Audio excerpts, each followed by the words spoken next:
Vous voyez, même la pampa est d'une tristesse infinie. Ça allait bien avant le confinement et là, elle tire une de ses gueules. Elle ne va pas bien. Les amis, on se retrouve dans ce nouveau format. Ça faisait très longtemps que j'avais envie de me lancer. Et puis, je me suis dit au bout d'un moment, bouge-toi, donne-toi un coup de pied aux fesses. En ce moment, ça ne va pas. Depuis le confinement, ça ne va pas, tout simplement parce que tous nos codes sont bouleversés et qu'on le veuille ou non, on est en train de subir un traumatisme. Et je me suis dit, bah, pourquoi ne pas subir tout ça ensemble et trouver des solutions tout simplement ensemble. Je me rends compte surtout via Instagram en ce moment que la plupart des personnes ne vont pas bien, n'ont pas le moral. Forcément, il n'y a rien qui joue pour nous. On est en confinement, on ne sait pas vers quoi on va. Il fait un temps dégueulasse.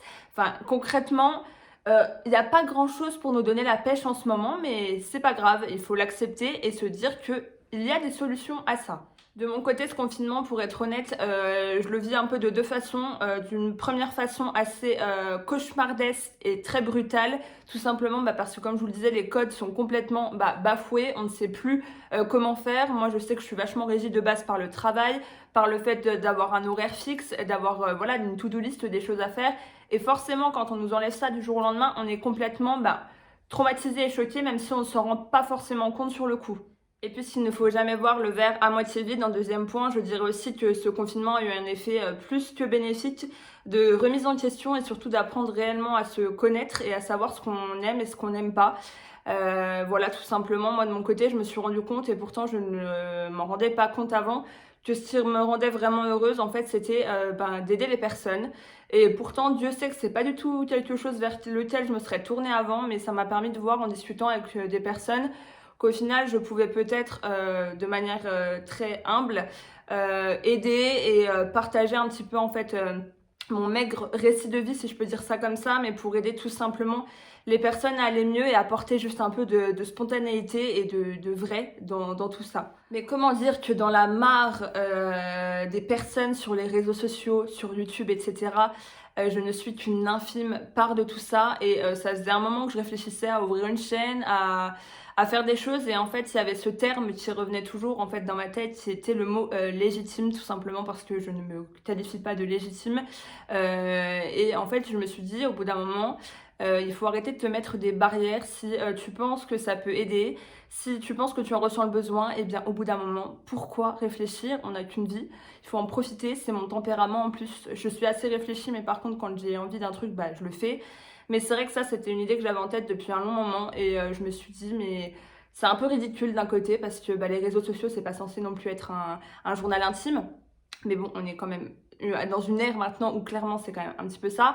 Et je me suis dit, pourquoi pas me lancer tout simplement parce que je sais que moi ça m'aide, donc pourquoi pas aider à mon tour. Donc bref, la nana s'égare déjà, mais en gros si je suis là aujourd'hui c'est pour vous donner des petits conseils, pour vous aider à aller un petit peu mieux en ce moment. Je sais que c'est des conseils que j'applique personnellement et qui me donnent une pêche d'enfer, pourtant autant vous dire que à part faire canapé, étendre la lessive, aller marcher, faire la cuisine, concrètement, je suis un petit peu comme un poisson rouge dans un bocal depuis le début de ce confinement. Bien entendu, je parle de confinement, nous ne sommes pas en confinement, mais de mon côté, depuis le 8 octobre, je ne travaille plus parce que je travaille dans un secteur qui a malheureusement fermé pour l'instant et qui ne rouvrira certainement pas avant un long moment. Je ne vois pas quand, où, comment, je ne sais pas. Et puis, il y a cette terrible nouvelle du 8 octobre où on nous apprend qu'on ne va plus travailler de nouveau et la personne qui est en moi se dit: mon Dieu, que vais-je devenir? Que vais-je faire? Que faire de mon corps en fait? Que faire de... je ne sais pas. Je suis complètement perdue. Donc j'ai deux choix.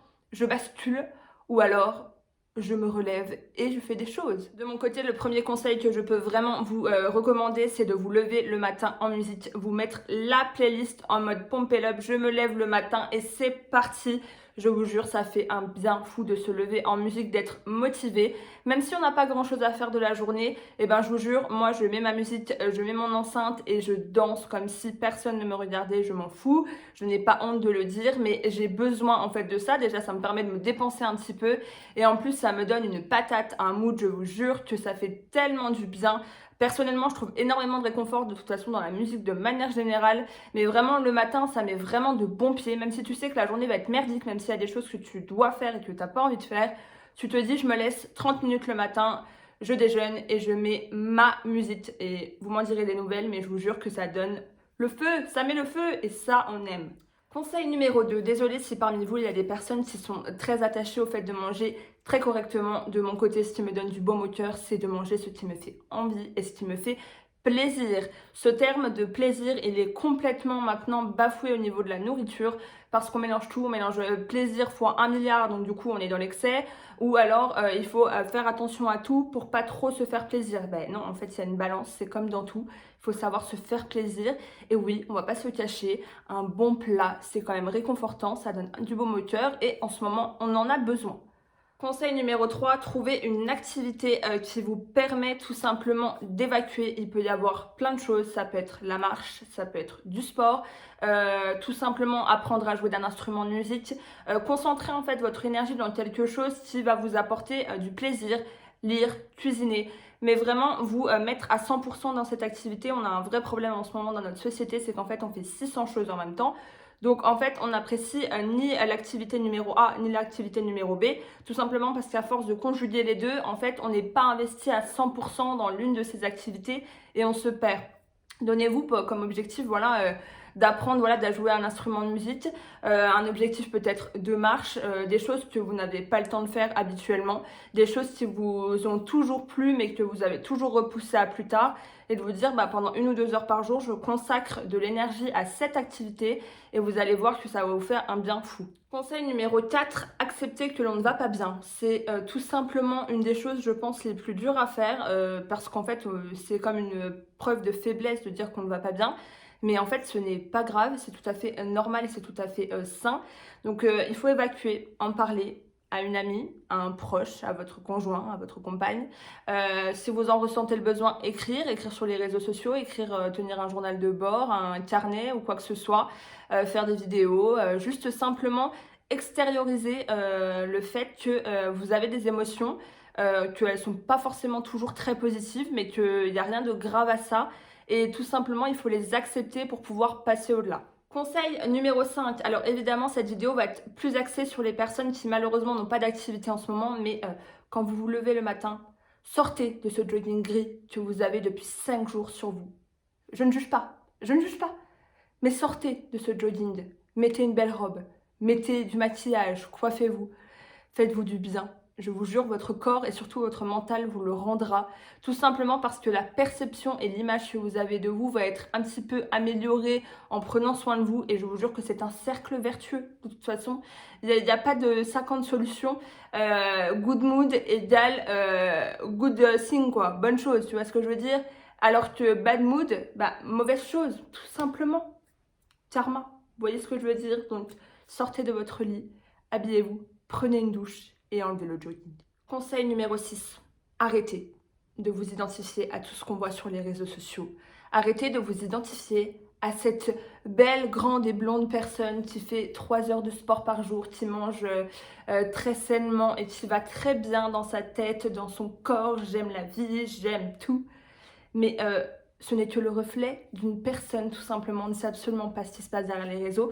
Donc si vous vous connectez sur Instagram et que vous vous dites « mais en fait ma vie c'est complètement de la merde contrairement à ces personnes que je vois », dites-vous que des fois leur vie c'est de la merde aussi, mais que tout simplement ils ne vous le montrent pas. Parce que les réseaux, maintenant, c'est très malheureux, c'est fait pour ça, c'est fait pour vendre du rêve, tout simplement. Mais il ne faut jamais oublier que dans le terme rêve, c'est de l'imagination, ce n'est pas une réalité. Alors bien évidemment, tout n'est pas faux, mais je sais l'impact que ça peut avoir quand on n'est déjà pas bien, de voir des personnes qui ont une conduite en fait qu'on aimerait adopter mais qu'on n'arrive pas à adopter. Donc du coup, on est frustré. Alors que non. Mais face à ça, il y a 2 solutions. Soit ça vous donne envie et ça peut être positif de vous dire j'aimerais être un peu plus comme ça, donc je vais un petit peu me bouger. Soit en fait vous coupez parce que là déjà vous n'êtes pas bien, mais vous allez voir des choses qui vont vous rendre encore moins bien. Et du coup on repart sur le cercle vicieux cette fois-ci de je ne vais pas bien et ma vie est de la merde. Conseil numéro 7, et celui-ci fait très mal, bien vous entourer tout simplement. Si vous n'êtes déjà pas bien, arrêtez tout simplement d'être avec des personnes qui vous tirent vers le bas, qui sont toujours de mauvaise humeur, assez néfaste, assez négative, etc. Tout simplement parce que vous ne vous rendez pas compte de l'impact de ces personnes sur votre santé mentale. On a tendance tout simplement en fait à négliger tout ça alors que non, voilà, faut pas avoir honte. Moi je sais que très souvent je trie par exemple sur les réseaux sociaux les personnes que je suis parce que bah, je m'identifie plus à elles tout simplement et c'est pas un drame. Je pense que clairement elles s'en foutent complètement et c'est bien normal. Mais identifiez-vous et soyez avec des personnes qui vous font du bien et qui vous tirent vers le haut parce que, encore une fois, ça va apporter que des bonnes choses et surtout laissez de côté les personnes et voilà, les comptes que vous suivez qui sont trop néfastes et qui ne vous apportent au final que de mauvaises choses. Conseil numéro 8 qui sera lié à une prochaine vidéo que je vais faire et si vous me connaissez via les réseaux, vous savez de quoi je vais parler, arrêtez la culpabilité, arrêtez de vous sentir mal, arrêtez de vous comparer, arrêtez de vous sentir tout simplement pas assez bien au niveau du corps, au niveau du mental, arrêtez de ne pas vous trouver assez forte, arrêtez de ne pas vous trouver assez mince, arrêtez de culpabiliser. Vraiment, c'est un terme, je vous jure que vous ne vous rendez pas compte à quel point la culpabilité a un impact, que ça soit sur notre corps ou sur notre mental. En fait, c'est nous bouffe et je pense que la plupart des personnes avec qui je discute et que je vois sur les réseaux sociaux, c'est un peu la même problématique. On se lève le matin, on est pleine de bonne volonté. Je m'adresse plus aux femmes, mais ça touche aussi les hommes. On est pleine de bonne volonté parce que ce matin, on a décidé qu'on allait maigrir, qu'on allait faire un régime, qu'on allait faire attention, etc. Et on finit notre journée en pleurs, en se disant bah, j'ai pas réussi. J'ai pas réussi, donc je suis nulle, donc je ne suis pas bien, donc je suis coupable parce que je n'ai pas réussi tout simplement. On va juste reprendre les choses dans un autre sens. Se dire en fait, aujourd'hui, j'ai pas forcément réussi mon objectif. Mais il y a un truc qui est chouette, c'est que demain je me lève et demain j'ai une nouvelle chance en fait de réussir cet objectif et j'ai pas à culpabiliser de me dire qu'aujourd'hui j'ai pas eu l'envie de faire ce que j'avais envie de faire. Oui, le matin j'avais envie, mais le soir au final je me suis rendu compte que cette envie elle m'est passée.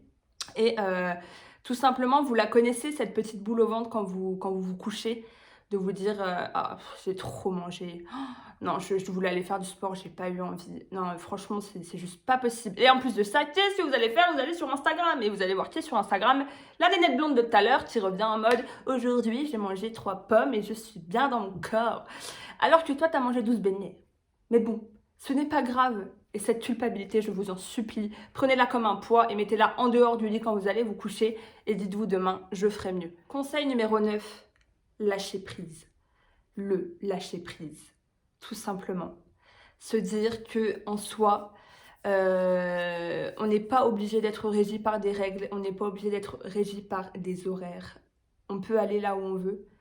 Et c'est une force en fait en soi, et c'est une chance qu'on n'est pas très nombreux à avoir au final, de pouvoir être ce que l'on veut être et de faire ce que l'on veut faire tout simplement, et surtout de ne pas faire ce que l'on ne veut pas faire. Donc le laisser aller, le lâcher prise, tout simplement. Se dire qu'on ne peut pas contrôler. Et je peux vous dire que moi, c'est ce point là qui, je pense, encore maintenant, n'est pas du tout acquis de mon côté. Mais pour moi, réellement, le fait d'aller mieux, c'est d'accepter tout simplement qu'on n'a pas le contrôle sur tout. Alors après, ça dépend des personnalités. Mais admettre que cette fois, eh bien non, on n'a pas l'ascendant là-dessus et que en fait, on va tout simplement devoir subir la chose et que ce n'est pas grave et qu'il ne faut pas en faire non plus tout un drame, tout simplement parce qu'il nous reste nos libertés, parce qu'on peut quand même faire des choses. Au final, avec ce confinement, on a l'impression d'être dans une boîte alors que, bien entendu, on ne vit pas tous dans les mêmes conditions, ça j'en ai bien conscience. Mais en fait, on peut faire ce que l'on veut, tout simplement. Et c'est quand même grave de se dire qu'en fait, on ne sait pas quoi faire alors qu'on a plein de choses à portée de main. Et en fait, c'est juste qu'on ne sait pas regarder là où il faut regarder, tout simplement. Et si on prenait conscience, voilà, qu'on a des choses, qu'on a plein de choses, qu'on a même peut-être trop de choses à proximité, ben ça irait déjà mieux. Et tout simplement se dire que on laisse aller, parce qu'on peut pas faire autrement. Le conseil numéro 10, c'est celui qui personnellement, je pense, m'a totalement sauvée depuis ce premier confinement, parce qu'en fait, ça fait presque 1 an au final que je travaille plus. C'est de passer du temps de qualité avec les personnes qui m'entourent, tout simplement. Quand je dis passer du temps de qualité, j'insiste sur qualité parce que je me rends compte qu'au final, la plupart des échanges que j'avais étaient hyper superficiels, par manque de temps, par manque aussi d'envie, hein, on va pas se le cacher. Découvrir en fait de nouvelles personnes, échanger, Je sais que moi, pendant ce confinement, j'en ai profité pour parler avec des personnes avec qui j'avais pas parlé depuis super longtemps, apprendre à mieux les connaître, se rendre compte qu'on a énormément de points communs, faire des belles découvertes, faire aussi avoir des frustrations via des personnes qui ne nous correspondent plus ou à qui on correspond plus tout simplement. Mais en fait, tout simplement, se rendre compte de l'importance des échanges. Alors forcément, en termes physiques, c'est compliqué, mais via les réseaux, par message, tout simplement par appel. Moi, j'ai fait des lives, j'ai fait des visios, j'ai fait plein de choses et je suis hyper contente parce que ça m'a permis de me rendre compte que c'était ça que j'aimais, le contact avec les personnes tout simplement et échanger, prendre le temps, écouter et pas seulement entendre en fait. Il y a une grosse variable par rapport à ça. Juste en fait, quand on est avec une personne, on est avec une personne, on n'est pas sur son téléphone, on est là à 100%. Et je peux vous dire que ça m'aura remis quand même un peu d'aplomb dans ma tête. Tout simplement, voilà, parce que en fait, on n'est pas fait pour vivre seul non plus. Et le fait d'avoir vraiment des personnes autour de nous, c'est ça qui nous sauve, c'est ça qui nous aide. Donc voilà, surtout quand vous avez un coup de mou, eh bien, n'hésitez pas à appeler une personne que vous connaissez, échanger avec des personnes sur les réseaux. Il y a plein de choses mises en place, jouer à des jeux même en ligne où vous avez un petit chat sur le côté avec des personnes. Ne croyez pas que vous êtes seul, parce que souvent on se croit seul dans notre bulle, dans notre maison, dans notre appart. En fait, on est loin d'être seul et il faut pas s'enfermer là-dedans. Il y a toujours une personne pour vous tendre la main et qui pourra vous aider dans les moments où ça ne va pas. Simplement, si vous attendez et que vous ne dites pas que ça va pas, forcément les personnes elles vont pas s'en douter.